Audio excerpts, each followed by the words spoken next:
अस्सलामुअलैकुम वरहमतुल्लाहि वबरकातुहू। इस दुआ के साथ कि अल्लाह आपकी आंखों में कभी गम क्या सुना दे। या अल्लाह वेबसाइट ऑफिशियल चैनल पर आज का अमल दो सच्ची मोहब्बत करने वालों में जितनी भी दूरियां होंगी उन्हें खत्म करने के लिए है। कोई फर्क नहीं पड़ता कि भले ही सामने वाला इंसान आपसे कितना ही हजारों मील दूर रहता हो, दूसरे मुल्क में ही क्यों न वो जाकर बस गया हो, इस अमल के मुवक्किलात बड़े ही आसानी से अल्लाह के हुक्म की तामील कर देते हैं, बशर्ते कि आपका इरादा नेक और जायज हो। अमल से पहले एक बहन का या अल्लाह टेस्टिमोनियल हम ले लेते हैं। गौर से सुनना और देखना। उनकी वालिदा यानी अम्मी लिखती हैं कि मैं मेरी बेटी के रिश्ते के लिए परेशान थी, तब हमको या अल्लाह वेबसाइट ऑफिशियल चैनल पर शादी का 7 दिन का वजीफा मिला और सूरह यासीन शरीफ की आयत नंबर 36 का ये वजीफा मिला। अल्हम्दुलिल्लाह, अल्लाह का शुक्र है 6 दिन में ही रिश्ता आ गया। अल्हम्दुलिल्लाह, एंगेजमेंट भी हो गया है। इमरान भाई का हम बहुत बहुत शुक्रगुजार हूँ। मेरी बहुत पहाड़ जैसी परेशानी दूर हो गई। तो मेरे प्यारों, अल्लाह का करम देखिए। इसी तरह से एक भाई जो पेशे से डॉक्टर हैं, उनकी बीवी उन्हें छोड़कर बार बार चली जाती है, उनसे मोहब्बत भी नहीं करती, घर में छोटा बच्चा भी अकेला है।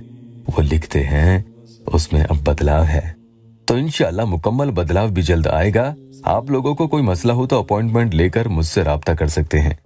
इसके लिए मामूली सी फीस देनी होती है, जिसके जरिए व्हाट्सएप पर अपॉइंटमेंट देने वाले का खर्चा तनख्वाह निकल जाती है। अमल के लिए कोई पैसे नहीं लिए जाते हैं, वो सब्सक्राइबर्स के लिए फ्री है। जरूरतमंद और गरीब बहनों और भाइयों के लिए ये अपॉइंटमेंट की फीस भी हम नहीं लेते हैं। आज के अमल की मैं बात करूं तो जिन बहनों और भाइयों को सामने वाला यानी उनकी मोहब्बत उन्हें छोड़कर चली गई है, या नाराज हो चुका है, लड़ाई झगड़े कर चुका है और अब वो पहली सी मोहब्बत नहीं करता, तो ये अमल कम से कम 3 दिन या 7 दिन आप जरूर करके देखें, तो वो खुद लौट कर वापस भी आएगा। चाहे वो फोन करे या मैसेज करे, आपको राब्ता आपसे जरूर करेगा। यकीनन आपको फायदा होगा। हो सकता है कि ईगो यानी गुरूर में वो आपसे एकदम से माफी भी न मांगे, मगर याद रखना, आप खुद दिल में इस बात को दरगुजर कर देना और मोहब्बत में कभी हराम और नाजायज काम न करना। कई मसलों में मुझे बहनों ने ये तक बताया कि भाई अब वो मेरे साथ रहना ही नहीं चाहता, कोई रिश्ता नहीं रखना चाहता। शादी तो दूर की बात है, ताज्जुब की बात है, उसने मुझे ब्लॉक भी नहीं किया। अफसोस यही है कि उसे अब मेरे लिए कोई फर्क नहीं पड़ता कि जैसे मैं उसके लिए दुनिया में हूं भी या नहीं। उसने मेरे वजूद को ही मार दिया। भाई, मैं खून के आंसू रोती हूँ, कई रातों से सोई नहीं। उसके लिए मैंने मेरे गालिबन 7 या 8 लाख रुपए की सेविंग भी खर्च कर दी। जब उसे जरूरत होती मैं उसे दे देती, वो भी मुझे बस इस्तेमाल ही करता था। मैं बेवकूफ थी, उसकी बातों में आती गई। तो बहरहाल, या वदूदू या कबीरू का यह अमल आप इशा की नमाज के बाद कभी भी देर रात तक, या अगर आप रात में नहीं दिन में पढ़ना चाहते हैं तो भी कोई मसला नहीं है, किसी भी वक्त कर लें। बस जैसा मैं बता रहा हूँ वो ध्यान से सुनकर आप अमल कर लीजिएगा। इंशाअल्लाह वजीफा कभी आपका नाकाम नहीं होगा। एक बहन ने तो ये तक बताया कि मैं आलिमा हूँ और आर्मी वाले एक लड़के का रिश्ता मेरे लिए आया। मेरे घर वालों ने मना कर दिया। लड़का अच्छी पोस्ट पर है। फिर मेरी उससे बात भी होने लगी।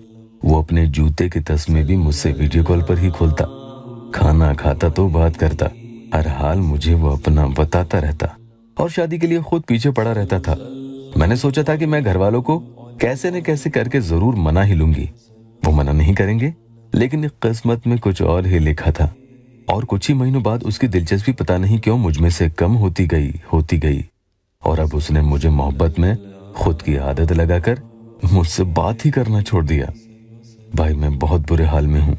तो मेरे प्यारों, अल्लाह के ये दोनों मुबारक नाम आपको उस इंसान का ख्याल करते हुए 341 टाइम्स यानी 341 दफा पढ़ने हैं। और तस्वीर है तो उस पर, वरना सामने वो आपके बैठा हुआ है ऐसा तस्वीर करते हुए एक ही फूंक सामने की तरफ आप मारेंगे और उसके बाद दुआ कर लेंगे। इंशाअल्लाह ताला अल्लाह बहुत ही जल्द आपकी हर परेशानी दूर कर देगा।